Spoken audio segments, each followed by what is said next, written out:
제일 나쁜 일이 목표는 높은데 실천을 안 하는 거야. 꿈은 있는데 실천을 안 하는 거야. 인생에서 최고의 이열은 넌 할 수 없을 거야 아마 라고 얘기하는 사람에게 나의 성공으로 보여주는 거. 그래서 여러분이 혹시 어떤 결과가 안 나온다고 해가지고 너무 좌절할 이유는 절대 없어요.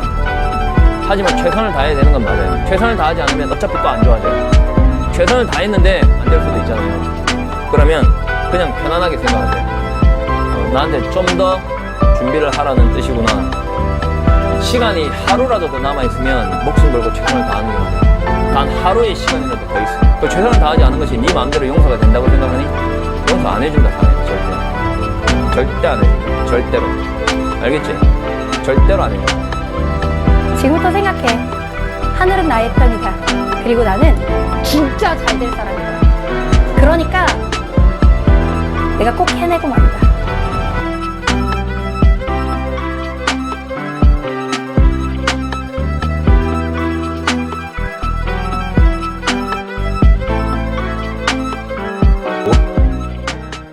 자, 우리 이나부중 2학년 친구들, 이제 중간고사 이제 일주일 앞두고 한번 우리 다 같이 한번 정리해보는 시간 가져봅시다.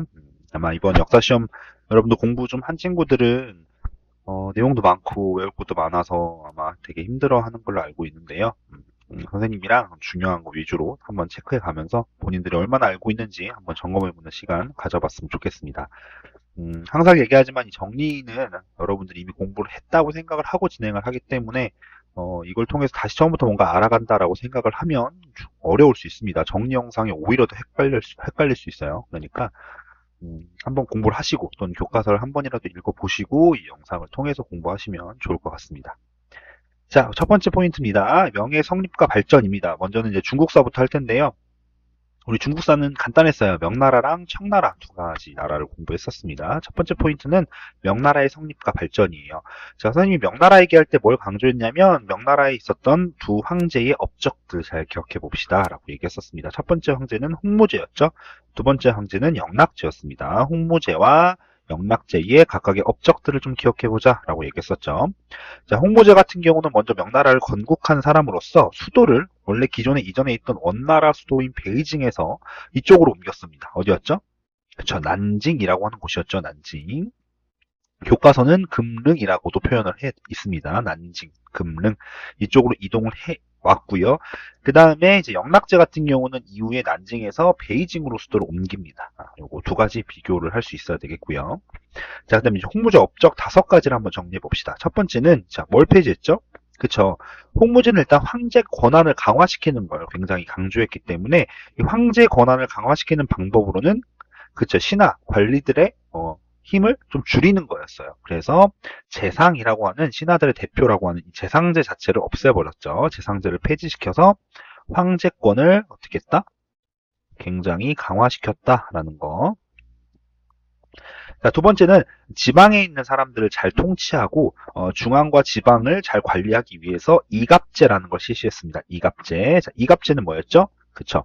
110개의 호를 하나의 리로 정하고 1리로 정하고 여기서 대표인 10개의 호를 뽑아서 2장호로 만든다 그랬어요.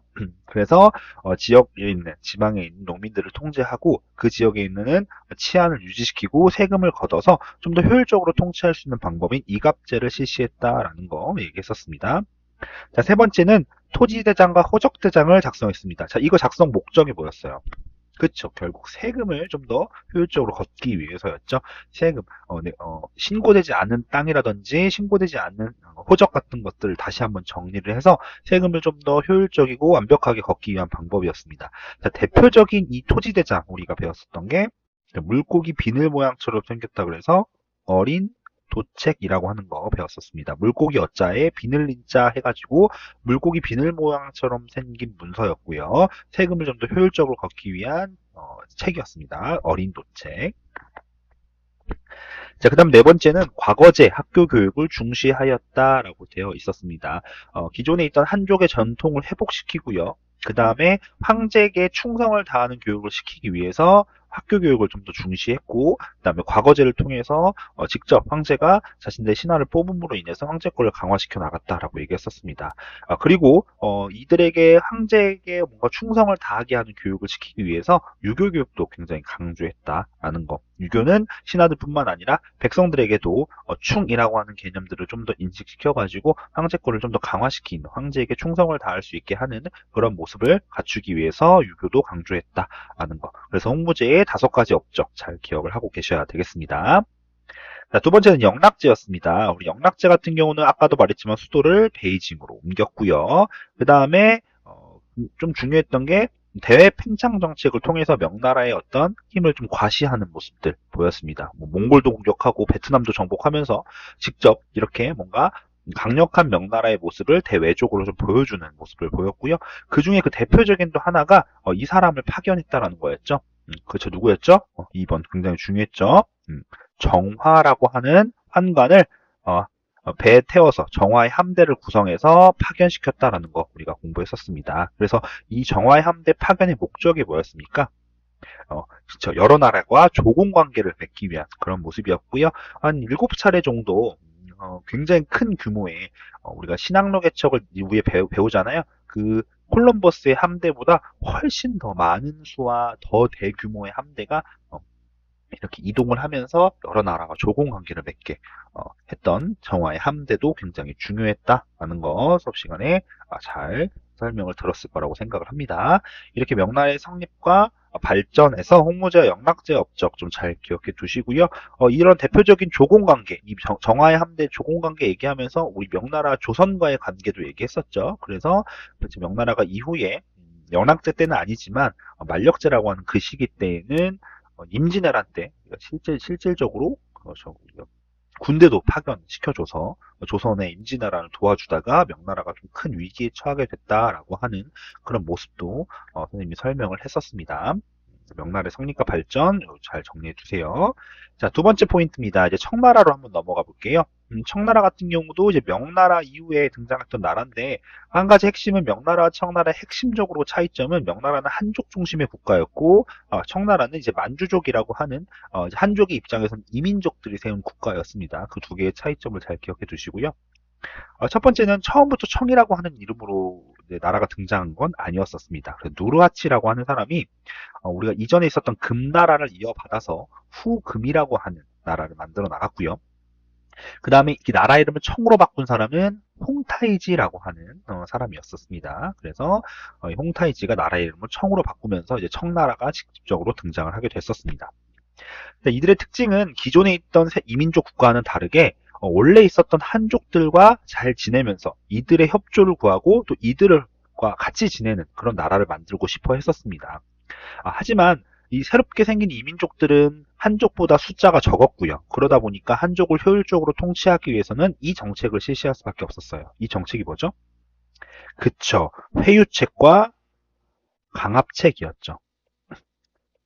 수업 시간에는 선생님이 당근과 채찍 이런 표현을 하면서 한족에게 회유도 하고 또는 강압도 하면서 이런 다스리기 위한 정책을 실시해 나갔다라고 얘기했고요. 교과서 105페이지에 보면 생각을 키워요에서 우리가 여러 정책들을 회유책과 강압책으로 구분해서 한번 정리도 해 보았었습니다. 그거 다시 한번 교과서 꼭 보시고 정리를 꼭 해보셨으면 좋겠습니다. 자, 그 다음에 이제 청나라가 생긴 다음에 이제 청나라의 황제들이 등장을 하게 되는데요. 첫 번째 이제 강희제, 그 다음에 옹정제, 걸륭제 순으로 청나라의 전성기를 이뤄나갔다라고 얘기를 했었습니다. 130년간 이 3대에 걸친 전성기 황제들이 있었다라고 얘기했었고요. 각각의 황제들의 업적도 한번 우리가 나눠서 정리를 해봤었습니다. 첫 번째 강희제 같은 경우는 그쵸 반청 세력들을 진압을 해 나갔고요.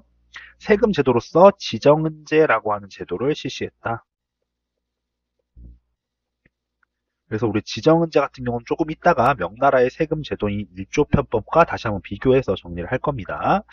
자, 그 다음 두 번째, 옹정제 같은 경우는 크리스트교, 금교했다. 크리스트교 같은 경우는 황제 숭배를 거부하기 때문에 이 크리스트교가 퍼지는 걸 두려워했던 옹정제는 크리스트교 금교령을 내리게 됐고요.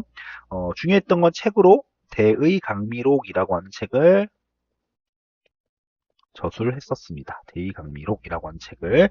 그래서 여러분들 교과서에서 우리가 그때 대의강미록 내용을 109페이지, 페이지 109페이지에 대의강미록, 옹정제가 썼던 대의강미록에 대한 내용도 한번 같이 읽어봤었으니까 꼭 한번 다시 한번 체크해 보셨으면 좋겠고요.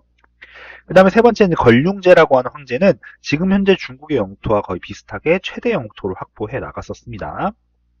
그리고 책도 편찬 작업을 시켰는데요. 사고전서라고 하는 책을 또 편찬시켰다라는 거.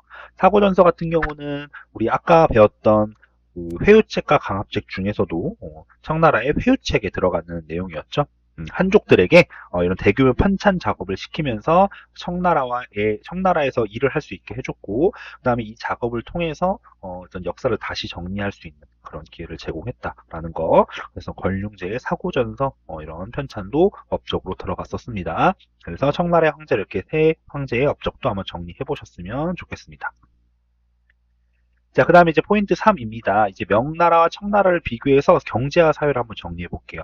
교과서에는 이제 순서대로 명나라 경제 나오고, 그 다음에 청나라 경제 이렇게 나왔는데, 선생님이 정리한 차원에서는 두 이제 나라를 한번 비교해 보겠습니다.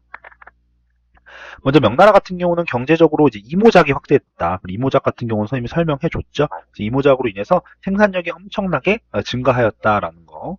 그 다음에 새로운 작물들도 우리가 이제 농사를 지을 수 있었어요. 그래서 뭐 고추라든지 담배라든지 감자, 옥수수 이런 것들, 새로운 작물 같은 것도 들어오면서 이런 것들을 통해서 농업 생산력이 향상되었다라고 얘기를 했었고요. 그 다음에 새로운 계층인 신사층이라고 하는 애들이 지배계층으로 나서기 시작을 했다라는 거였습니다. 사회를 주도하는 주도계층이었습니다. 그래서 이들은 중앙 관리로도 있었고요. 지방의乡촌 사회에서의 질서를 유지하는 그런 모습들도 보였고요. 이 명나라를 전체를 주도하는 새로운 계층이었다라는 거 수업 시간에 얘기했죠. 자, 학문으로 따지면 양명학이라고 하는 학문. 양명학이라고 하는 학문이 유행했다. 양명학의 핵심은 우리가 그동안에 배웠던 학문들은 지식 위주의 학문이었다면 이 양명학은 행동, 실천을 강조했다라는 거였습니다. 자, 그 다음에 대외교류는 해금 정책을 실시했다가 이후에 이 해금 정책이 이제 점점 민간무역을 허용해주는 정책으로 가면서 여러 상인들이 막 들어오기 시작을 했다라는 거였습니다. 그런 상인들이 막 들어오는 과정에서 상인들만 들어왔던 게 아니라 선교사들도 같이 들어왔죠. 선교사들도 들어왔고, 이 선교사들 중에 대표적인 사람이 마테오 리치라고 하는 사람이었습니다. 마테오 리치. 자, 근데 이 마테오 리치가 중국 사람들에게 이 지도를 전파시키면서 중국에 굉장히 큰 변화가 오기 시작했었어요. 그 지도가 뭐였죠? 고녀 만국 전도라고 하는 지도였고요. 이 지도가 이전에 있었던 지도와의 다른 점은 뭐였습니까? 그쵸. 이전에 있는 지도는 중국이 엄청나게 컸어요. 지도의 중심을 차지하면서 거의 세계의 절반이 중국 땅이었습니다. 그런데 중국인들이 이 지도를 봤을 때 어땠습니까? 그쵸. 중국 중심의 세계관인 줄 알았는데 이제 그게 아니었다. 자신들이 세계 중심이 아니라고 이제 판단이 된 거예요. 그래서 중국 중심 세계관에 큰 변화를 줬던 하나의 계기였다라는 거, 그 의도 선생님이 수업 시간에 얘기했었죠. 자, 그 다음에 명나라의 세금제도 가볼까요? 세금제도 같은 경우는 기존에 원래는 여러 세금을 만들어서 세금을 걷고 있었는데 이 여러 세금의 형태를 이제 단순화시킵니다. 뭘로? 토지와 인두세로 단순화시키죠. 토지는 땅에 부과하는 거, 인두세는 사람 머리에 부과하는 거였습니다. 그래서 여러 세금들을 토지와 이렇게 사람으로 그냥 단순화시켰고, 기존에 걷던 세금, 뭐 쌀이라든지 뭐 사람으로 따지면 역이라든지 노동력이라든지 이런 걸로 걷는 게 아니라 이제 그 뭘로 단순화해서 은으로 납부하게 한다. 그래서 은으로 납부하게 한다는 게 핵심이었고, 이 제도를 우리는 일조편법이라고 했습니다. 일조편법. 그래서 명나라의 세금제도 일조편법까지 정리를 해봤고요. 청나라 같은 경우는 또 한번 보겠습니다. 경제와 사회를 보면 농업 생산력은 계속해서 향상될 겁니다. 이모작이 계속해서 퍼질 것이고요. 새로운 작물들도 계속해서 나올 것이고요. 그래서 계속해서 농업 생산력이 향상이 될 거고, 그럼 거기에 따른 이용 생산물도 많아지겠죠. 그러면 이걸 시장에 갖다 팔고, 그럼 시장에 갖다 파는 상인들도 많아질 거고, 그러면 이렇게 상인들로 구성된 상업도시들도 굉장히 번영할 겁니다. 자, 그리고 이 청나라의 특징적인 건 명나라의 사회 주도층이었던 신사층이 계속해서 사회 주도층이라는 거예요. 자, 이거는 선생님이 수업 시간에 어떻게 설명을 했냐면, 생각을 해보시면 원래 나라가 바뀌면 그 주도층도 당연히 바뀌게 되겠죠. 근데 신사층은 독특하게 청나라에서 이런 기존에 있는 한족들을 잘 운영을 시키고 이 신사층을 통해서 이 기존에 있던 체제를 계속해서 유지시키고 싶었던 거예요. 그래서 이 신사층이 청나라의 어떤 정책에 협조하게 되면서 이들을 억압하고 내쫓는 게 아니라 계속해서 이 신사층을 주도로 통치를 해 나갔다. 그래서 이 신사층은 나라가 바뀌더라도 계속해서 사회 중심 세력으로 남아 있었다라는 거 우리가 한번 정리를 해봤습니다. 자, 그 다음에 청나라의 학문은 고증학이라고 하는 학문이었죠. 고증학. 고증학의 특징은 뭐였습니까? 그쵸. 실증적으로 연구하는 거였어요. 실증적 연구. 고증학 실증적 연구였습니다. 실증적. 그래서 대표적인 실증적 연구 사례가 뭐였어요? 아까 그죠. 권룡제의 사고 전서라고 하는 책이 있었죠. 그 책이 고증학의 대표적인 사례였습니다. 역사책들을 실질적으로 연구하고 기록들을 다시 한번 살펴보고 거기에 증거를 기반으로 책을 쓰고 이런 것들의 형태가 고증학이라고 하는 학문이었습니다. 자, 그 다음에 대외교류는 똑같습니다. 해외 해금 정책. 해금 정책을 실시했다가 이후에 이것들을 좀 효율적으로 통제하기 위해서 여러 항구 중에 광저우라고 하는 한 곳만 개방을 시켜요.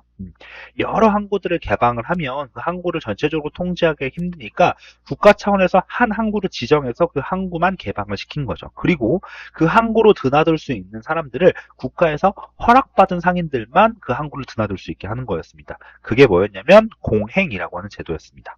공행제도. 그래서 공행제도의 특징은 뭐였어요? 청정부로부터 허가를 받은 상인들만 무역이 가능했다라는 거. 그래서 이 공행이라고 하는 제도를 청나라에서는 실시했다라는 거. 그 다음에 청나라의 선교사의 대표적인 인물은 아담샬이라고 하는 사람이 있었고요. 아담샬은 중국의 서양의 천문학을 전파를 시켰다라는 거. 그래서 명나라와 청나라의 각각의 대표적인 선교사를 좀 비교해 봅시다. 명나라는 마테오 리치라고 하는 사람, 청나라는 아담샬이라고 하는 사람이 들어와서 중국의 여러 가지 문화, 정신들을 좀 바꿔나가는데 기여했던 사람들이다라는 걸 좀 기억해 두시면 좋을 것 같습니다. 자, 그 다음 마지막으로 세금제도 같은 경우는 명나라의 토지세와 인두세를 은으로 내는 일조편법이 이제 이 인두세가 토지세로 들어가게 되는 거예요.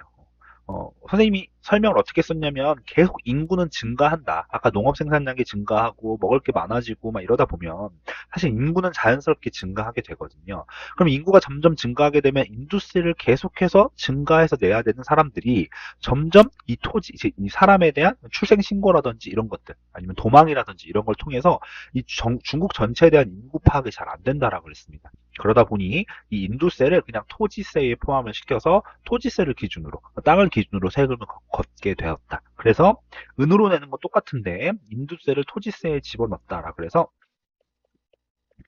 지정은제라고 하는 제도를 낸다 그랬어요. 땅으로 정하는 거예요. 이제 세금을. 그래서 땅 지자를 써서 땅으로 세금을 딱 정해놓고 그걸 은으로 걷는다라 그래서 지정은제라고 하는 제도를 실시했다. 이거 우리 아까 청나라 황제 중에 누가 실시했던 업적이었습니까? 아까 했던 거 기억나시죠? 강희제라고 하는 황제가 실시했던 정책이었죠. 그래서 명나라의 일조편법, 청나라의 지정은제 두 개를 좀 잘 비교해서도 여러분들이 기억을 하고 계셔야 되겠습니다. 자, 이렇게 해서 중국사를 마무리를 해봤습니다. 중국사 마무리했고요. 잠깐 끊었다가 이제 서양사로 우리가 넘어갈 거예요. 그래서 신학로 개척부터 해서 쭉 이어서 다시 한번 정리를 해보도록 하겠습니다. 여기서 잠깐 중국사 마무리하도록 할게요.